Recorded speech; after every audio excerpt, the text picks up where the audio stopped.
बहुत समय पहले की बात है, जब देवता और असुरों के बीच शक्ति को लेकर संघर्ष लगातार बढ़ता जा रहा था। देवताओं की शक्ति धीरे धीरे कम होती जा रही थी और असुरों का बल बढ़ता ही जा रहा था। तब सभी देवता चिंतित होकर भगवान विष्णु के पास गए। भगवान विष्णु ने उन्हें एक उपाय बताया, समुद्र मंथन। उन्होंने कहा, अगर तुम सब मिलकर क्षीर सागर का मंथन करोगे तो उससे अमृत निकलेगा। उस अमृत को पीकर तुम अमर हो जाओगे और फिर कोई भी तुम्हें हरा नहीं सकेगा। लेकिन यह काम आसान नहीं था। इसके लिए देवताओं को असुरों के साथ मिलकर काम करना था। शुरुआत में तो देवता हिचकिचाए, लेकिन मजबूरी में उन्हें असुरों से समझौता करना पड़ा।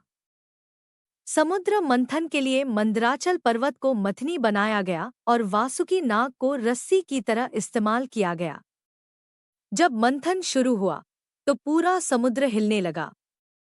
लहरें ऊंची उठने लगी और चारों ओर अजीब सी ऊर्जा फैल गई।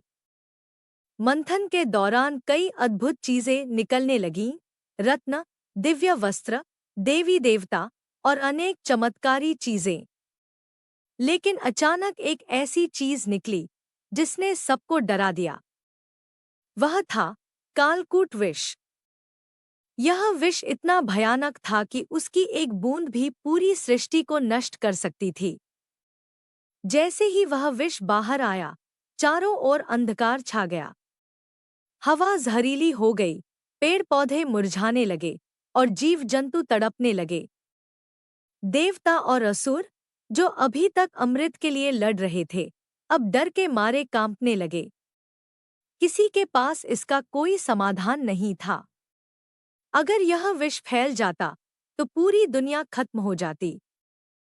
तब सभी देवता एक ही नाम पुकारने लगे, महादेव, महादेव।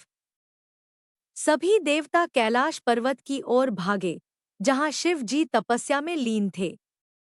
उन्होंने जाकर शिव जी से प्रार्थना की, प्रभु, हमें बचा लीजिए। यह विष पूरी सृष्टि को नष्ट कर देगा।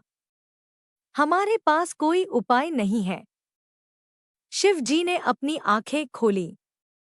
उनके चेहरे पर शांति थी, लेकिन उनकी आंखों में गहराई और करुणा साफ दिखाई दे रही थी। उन्होंने बिना एक पल सोचे यह निर्णय लिया कि वे इस विष को स्वयं पी लेंगे।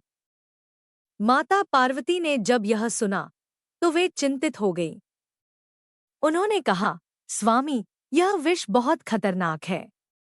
इससे आपकी जान को भी खतरा हो सकता है। लेकिन शिवजी मुस्कुराए और बोले, अगर मैं इसे नहीं पीऊंगा तो पूरी सृष्टि समाप्त हो जाएगी। किसी न किसी को यह बलिदान देना ही होगा। यह सुनकर माता पार्वती ने भी उनका साथ देने का निश्चय किया।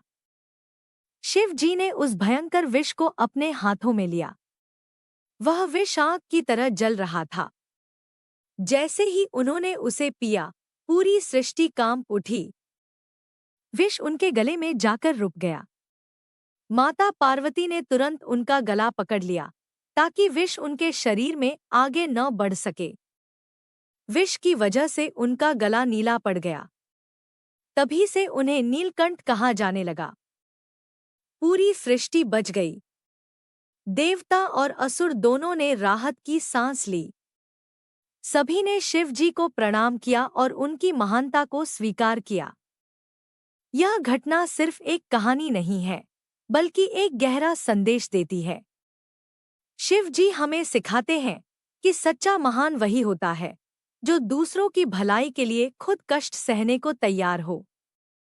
वे हमें यह भी बताते हैं कि जीवन में चाहे कितनी भी कठिनाई क्यों न आए, हमें धैर्य और साहस से उसका सामना करना चाहिए।